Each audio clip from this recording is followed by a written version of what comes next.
Shukran sana. Kwa majina ni Zubeidah Kananu, rais wa baraza la wahariri nchini Kenya.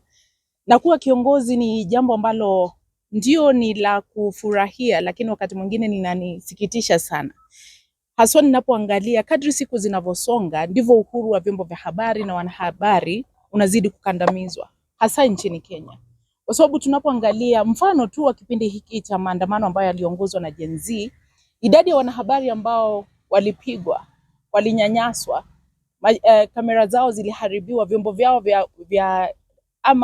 vyao ambavyo wanavitumia kwa kazi viliharibiwa, inasikitisha sana. Na mara nyingi ni kama tunachukuliwa na habari ni kama hawa ni sawa tu, wanaweza kupigwa na tusonge mbele. Kwa sababu ni miezi mingapi tangu zile dhulma ambazo zilitekelezwa dhidi ya wanahabari zilitekelezwa, na hadi sasa hakuna hata mmoja tumeona kwamba amechukuliwa hatua. Tumejaribu mbinu zote, ikiwa kwenda mahakamani, tulienda kule IPOA, tulifanya mkutano na maafisa wa polisi, wakuu wa idara ya polisi, lakini hadi sasa hakuna yeyote ambaye tumeona kwamba akijukumishwa kuchukua hatua ama kuchukuliwa hatua kuhusiana na dhulma ambazo zilitekelezwa dhidi ya wanahabari. Na tunapoadhimisha siku hii, na si leo mwisho, kwa sababu leo tunaadhimisha nchini Kenya, tarehe 6 na 7 tunaelekea nchini Ethiopia, ambapo kongamano zima litaangaziwa kuangalia mahala ambapo tumefika kama vyombo vya habari barani Afrika katika kutetea haki na uhuru wa wanahabari. Na tunapoangalia ripoti ambayo ilitolewa na UNESCO, inaonyesha zaidi ya 70% ya wanahabari wanakamatwa, wengine wananyanyaswa, wengine wameuliwa, wengine wanazuiliwa katika vyombo vya usalama kwa kuangazia taarifa. Na ndio sababu kila wakati tunauliza, wanahabari wanakosea wapi kwa kutekeleza kazi yao? Wanahabari wanakosea wapi kwa kuwafahamisha wananchi kuhusu kile ambacho kinafanyika katika jamii?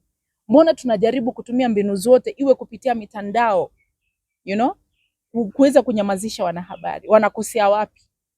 Na hatujaona ile nia kutoka kwa viongozi, ima wawe ni wa serikali, kutetea maslahi ya wanahabari. Kwa hivyo tunapoangazia taarifa kama hii ama siku kama hii, inasikitisha sana, kwa sababu kama wanahabari tungekuwa tunafurahia matunda ambayo tumeweza kuyafikia, lakini tunapokutana kama siku ya leo inakuwa ni majonzi kuangazia madhila ambayo tunayapitia katika jamii. Na ndio sababu tunauliza, kosa letu ni gani? Na ndio sababu tunakutana siku kama ya leo kusema ni lazima haki zetu zilindwe, ni lazima uhuru wetu uwepo. Kwa sababu ukiona wale viongozi wanaotutusi kupitia mitandao au vyombo mbalimbali, vyombo vya habari ni vya kwanza kuitwa katika ile mikutano. Njooni tuko na press conference. Lakini hao ndio wanatugeukia na kuwa adui zetu, kututusi, vyombo vya habari, sijui nyinyi mnafanya nini. Inashangaza sana. Nyinyi wenyewe mnakandamiza vyombo vya habari kwa kutolipa zile advertisement, na bado mtataka vyombo vya habari viwapatie 6 hours free coverage. Wale wanahabari watafika vipi kwa zile assignment zenu? Wale wanahabari hamjali kujua kwamba hata hawajalipwa mshahara, Na kwa hivyo leo ingekuwa kwamba tunaweka idadi ya maafikio. Mmoja amezungumza kuhusu agenda 2030, lakini tutaiafikia vipi iwapo tunapopiga hatua moja mbele tunapiga 3 nyuma? Kenya ni kielelezo chema katika jamii ama katika ulimwengu mzima, kwa sababu sheria tunazo, lakini tatizo ni utekelezaji. Hakuna ile nia, kwa sababu watu wanataka kutumia vyombo vya habari ni kama ile unataka kucontrol wanahabari ni kama puppets. Mkiangazia hii taarifa kwamba hatutawapatia pesa, mkiangazia hii taarifa ni Githeri media na kadhalika. Inasikitisha sana. Inasikitisha sana mahala ambapo tunaelekea, kwa sababu tunapokuwa katika makongamano kama haya, watu wanasema tunaweza kujifunza nini kutoka Kenya? Hata tukienda Ethiopia wiki kesho, sijui tutawaambia nini, kipi cha kujifunza ama cha kujivunia kama Kenya. Tulitarajia kwamba tuna uhuru, lakini uhuru uko wapi? Sasa hivi mliona nambari zetu za simu zikawekwa mitandaoni kwa sababu ya kuuliza maswali. Hawataki mtu yeyote aulize swali. Sasa hivi mkiweka hii clip mtaona, ile mnafuatwa, mnajaribu kunyamazishwa kwa njia zote. Na tunapozungumza kuhusu ukandamizaji wa haki unakuja kwa njia tofauti. Tunapozungumza kuhusu impunity, sio tu kupigwa, kujeruhiwa. au kamera kuharibiwa. Kule kunyanyasa mwanahabari anakuja kazini mwezi mzima, miezi miwili, miezi mitatu bila kulipwa. Hiyo pia ni impunity ambayo tunastahili kuikemea kwa maneno makali zaidi.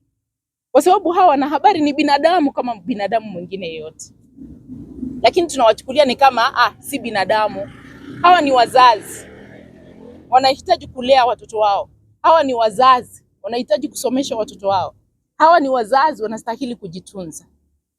You know? Kwa sababu sisi ndio sababu tukaitwa fourth estate. Kwa sababu serikali ikizungumza pale, sisi ndio macho kwa jamii. Lakini wewe ni macho kwa jamii, hujatia chakula mdomoni mwezi mzima. Hujalipa rent, unafuatwa. Unasema Zubeidah, si nilikuona kwa TV. Inakuwaje kwamba hauwezi kulipa rent? Hiyo ni impunity ambayo tunahitaji kukemea. Kwa hivyo tunapoadhimisha siku kama hii, tunatoa wito kwa asasi zote, sio tu serikali, bali pia wale waajiri wetu wajue kwamba sisi ni binadamu ambao haki zetu zinastahili kulindwa. Teknolojia, media ina evolve kwa kasi sana. Kwa sababu Mungu ametujalia tumepata fursa ya kuzuru mataifa mengi, mfano Uchina na kadhalika, ambapo wamepiga hatua kubwa sana. Wanatumia AI katika matangazo yao, uchapishaji wa taarifa zao na kadhalika. Na tunapozungumza nao mara nyingi tunajiona kama Kenya hatujapiga hatua kubwa. Nilipata fursa ya kuketi kwa ile kamati au jopo ambalo lilibuniwa na Ministry of ICT kuangalia mapengo ambayo yako pale katika sheria zetu, policy zetu kuhusiana na ujio wa teknolojia mpya ambazo zinazidi kukomaa kila kukicha. Tuna mapengo mengi sana katika sheria zetu. Ni kama hatukubashiri ujio wa teknolojia. Kwa hivyo ndio sababu tunaona kuna yale mapengo ambayo yanatumiwa labda kueneza zile fake news na kadhalika. Media nyingi hazina vile ambavyo tumezungumza kuhusu financial strain. Media nyingi bado hazijawekeza katika teknolojia mpya. Ndio sababu unaona bado tuko hatua nyuma ikilinganishwa na mataifa mengine ulimwenguni. Na tunatumai kwamba yale mapendekezo ambayo tulitoa na tukawasilisha ile ripoti kwa ICT-CS, tunatumai kwamba yatatekelezwa kwa sababu yaliangazia mambo mengi sana kuhusu usalama wa wanahabari katika mitandao ya kijamii, ujio wa teknolojia mpya, namna vyombo vya habari vinaweza kuwekeza katika teknolojia mpya, jinsi ya kukabiliana na fake news, jinsi ya kuangazia swala la media sustainability. Kuna vitu vingi tu ambavyo tumeangazia katika ile report, na tunatumai kwamba utekelezaji wake utaweza kutupatia mwanga, utaweza kutuelekeza kuhusu mahala ambapo tunaweza kufikia. Kwa sababu tunazungumza kuhusu Uchina. Barani Afrika tuliweza kupata kisa kutoka Zimbabwe. Wao wamepiga hatua kubwa sana. Sahi wako na yule digital employee wanamuita Alice. Sasa sisi tunapoelezwa kuhusu visa kama hivi kama Kenya tunajiuliza sisi tuko wapi? Wengine wanapiga hatua mbele, lakini sisi kupitia ukandamizaji na ile ni kama hakuna nia ya kukuza vyombo vya habari nchini Kenya, tunakuwa kwamba tuko nyuma. Sisi ndio tunastahili kuwa mfano, lakini bado tunalegea nyuma. Tunatumai kwamba ile ripoti itatekelezwa, kisha kuwe na uhusiano mwema. Isiwe kwamba kila mmoja akiangazia anaona kuna uadui kati ya media na serikali. Kwa sababu inaturejesha nyuma sana. Haileti picha nzuri kwa ulimwengu. Na unajua ulimwengu unapenda sana media freedom. Lakini kila wakati inaonekana kuna vita baina ya serikali na vyombo vya habari, haileti picha nzuri. Tunatumai kwamba si lazima tuwe marafiki, lakini kila mmoja aheshimu nafasi ya mwingine kutekeleza kazi yake. Serikali inatuhitaji kupaza sauti yao kwa umma kuhusu miradi inayotekelezwa, sera zinazowekwa, sheria mpya zinazowekwa na kadhalika. Media pia inastahili inategemea serikali kuweza kutumikia mwananchi, kuhakikisha anapata habari anazohitaji. Lakini mara nyingi unapata zile habari zinachujwa. Wanataka kukupatia kile wao wanaona kinafaa kutolewa kwa umma. Na alafu kisha inapokuwa kwamba media hazina pesa, hata kufanya zile investigative pieces inakuwa ni tatizo. Kisha kukiwa na threat kila wakati, media inakuwa ni tatizo. Mtu anaenda kule kuangazia taarifa lakini anaogopa, nikiangazia hii taarifa labda kesho sitapatikana tena, nitatoweka. Kuna ule uoga, hakuna amani tena, hakuna usalama, hakuna imani tena. Na tunatumai kwamba ile imani tutaweza kuirejesha, na itarejeshwa kupitia nia njema. Je, kuna political will? Kuna political goodwill? Leaders wetu wasiwe kwamba wao ndio wanatuita kule mitandaoni kututusi, wawe kwamba ndio wanafanya kazi yao, sisi wenyewe tutafanya kazi yetu pia. Kuwe na heshima. Heshima peke yake ndio, wanasema heshima sio utumwa. kuwe na ile heshima, kila mmoja atekeleze kazi yake. Shukrani. Yes. Journalists are not business people. They do not get into the media business and journalism to make money. They are there to inform the public, educate the public, entertain, and just make sure that the rights of the people are protected. And we understand that the work of media is difficult.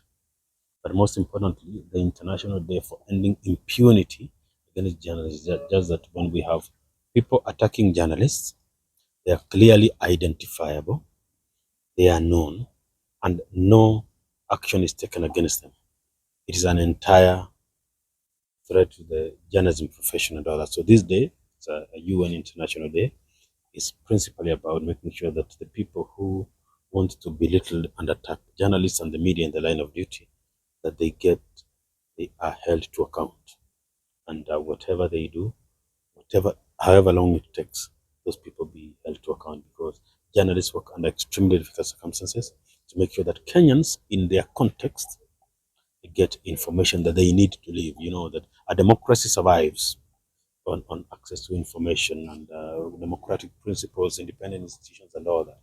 When people clearly violate those values, and they can be identified, they can be said, and no action is taken against them, that's when now we talk about impunity.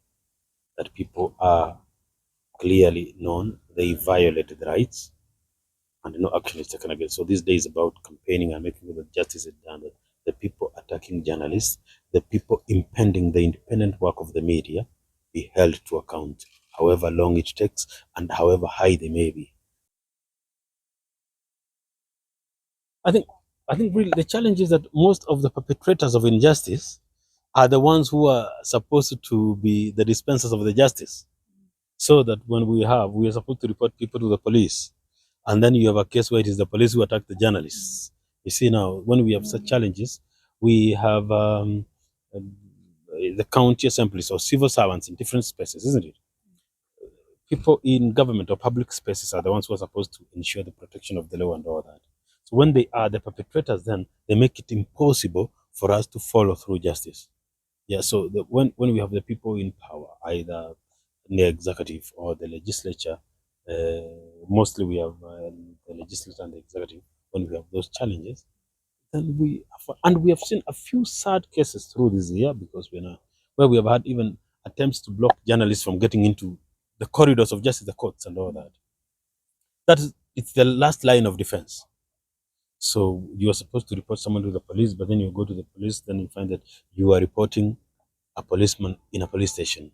You're supposed to report denial of access to information to the courts, and then you find that we have journalists being bad and all that. So the biggest challenge really is about the guys who are supposed to protect the freedom of the media, the access to information. When they become the perpetrators, then it becomes a big challenge for the media. And that's why the word is impunity. Guys who openly and blatantly violate the law, and we are unable to hold them to account because they are the gatekeepers in the gates of justice. That is the biggest challenge. Because we are the broader 24 around the Gen Z protests. Unfortunately, one or two cases by the masses and all that, but all of them, more than 90%, they were perpetrated by gatekeepers in the justice system. We had cases of accusation against the police, and so when you have the gatekeepers who are doing that, then it gets a challenge. And remember, this day is not about failure to identify who does what, isn't it? It's holding people to account, ensuring justice, that when a journalist's right is violated, justice can be granted. That's the challenge we have. So what we have the cases all over. Our challenge remains, and the challenge in the media sector remains, we are not getting justice. You know who attacked who, you know where they stay, and the police tell you, enda mutafute umlete, go look for them and bring. We are also trying to do something and all that. That is the biggest challenge. Bila shaka malengo yatatimilika, maana taifa letu la Kenya liko mbele kabisa kwa uhuru wa wanahabari na uwezo wa vyombo vya habari kufanya kazi. Tuna zaidi ya vyombo vya habari 600 nchini, televisheni, radio na magazeti, na ukweli ni kwamba taifa letu liko mbele ya mataifa katika eneo hili la Afrika Mashariki.